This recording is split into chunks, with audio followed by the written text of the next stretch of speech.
Hello and welcome to Breaking Bread with Rivaaj Maharaj, where nothing is off the table. For today's episode, I wanted to talk about the EU and its decision to,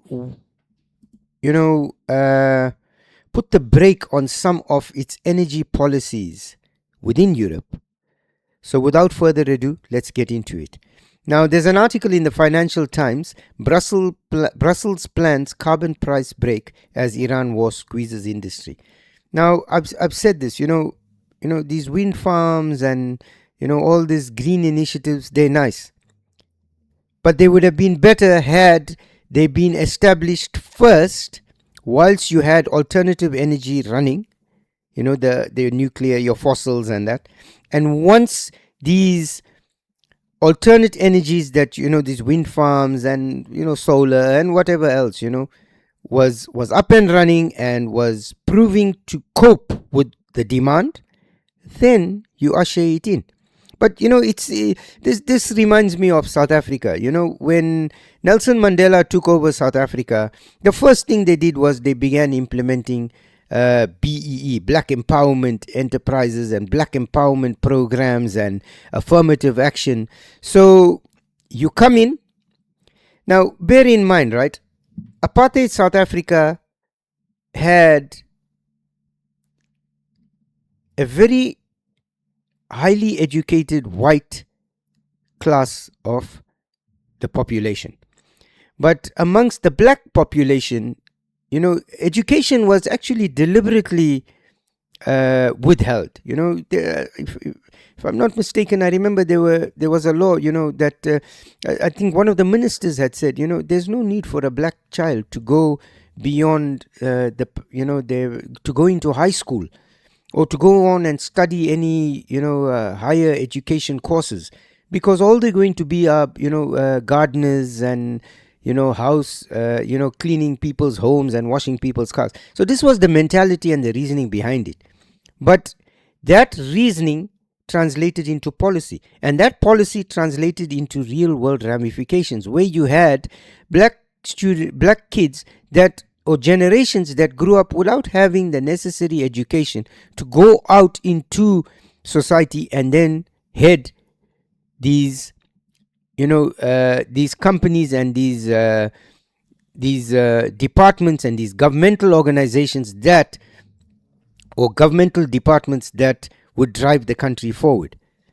So you had Mandela come in, you had this affirmative action come in, but it was embraced to such a point where those that were in positions of authority were immediately removed, and people were put in not because of their ability to do the job, but because of the color of their skin. And the problem you had then was that you had people that were woefully incapable of fulfilling the requirements of that job. And as a result of that, you had stagnation. Now, it's the same thing, had you come in with a green policy, but had you made sure that your green policy was running 100% perfect, and that would have to be underpinned by the fossil fuels that were running all this while. And once you knew that your green initiatives were going to work because they were given a fair chance to operate whilst being underpinned by fossil fuels, then you could say, we make the switch. But instead, they came in, made the switch, and demonized fossil fuels and all these carbon taxes and that. And what has happened? You've removed those options. You've actually decimated them so that you know that in the event of a crisis, you can't even go back to them.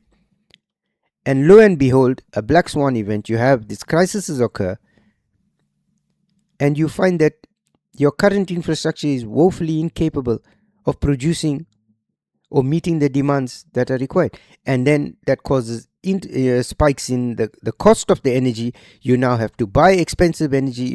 It's just everything about the policy that you're implementing. You want to cut a carbon footprint, but you're bringing in stuff from all over the world just to make ends meet. It just doesn't make sense. And you'll see, as this article says, reforms to EU emissions trading system come after pressure from some member states such as Austria and Italy. Brussels plans to limit carbon prices under its flagship emissions trading system ETS after pressure from industries facing soaring costs because of the Iran war. An emergency brake that would apply if carbon prices soar would reduce how much companies are charged for their emissions. The European Commission intends to announce this measure next week, which would stop carbon prices from surging by keeping credits in the market that would normally be cancelled, officials familiar with the proposal said. The ETS is a centerpiece of the EU's green agenda and forces heavy polluters to buy enough permits to cover their emissions. It encourages industries to decarbonize by issuing some free credits, which are progressively reduced. The system has recently become the focus of a political battle between member states as energy prices are driven higher by the Iran war. Countries including Austria, Italy, Poland and the Czech Republic have been pushing Brussels to water down the ETS as they argue it adds to heavy industries' costs, which countries that decarbonized faster such as Spain oppose radical changes. The emergency brake will liberate the markets from extreme volatility, one of the officials said, providing more safeguards in the event of high carbon costs. Officials said they were not planning to outline a specific threshold at which the brakes would apply. The measure would not introduce new carbon credits into the system. Instead, it would prevent credits that are held in a reserve from being invalidated, officials said. The changes to be announced next week would affect sectors such as power generation and energy-intensive industries. The Commission will also update how businesses in different sectors receive free allowances to emit carbon. So, again, you've got a group of European countries that can't see eye to eye on a lot of things, and likewise, you've got Spain that has been faster at, looking at embracing these targets that were set out, and others that were not. And what has happened? You've now got, a split within the EU regarding this, because the Spanish are now going to push back. But again, it's poor planning, it's mismanagement, it's not understanding and not taking into account that if something happens, what are the contingency plans that we have. And you see this across the board, where these left-wing governments have come in. They've just come in gung-ho and implemented policies without thinking them through. And this is why you now have the headaches that you have. So, this if you look at the Ukraine war, you look at the Iranian war, you got to look at what else is on the horizon and how much worse it could be.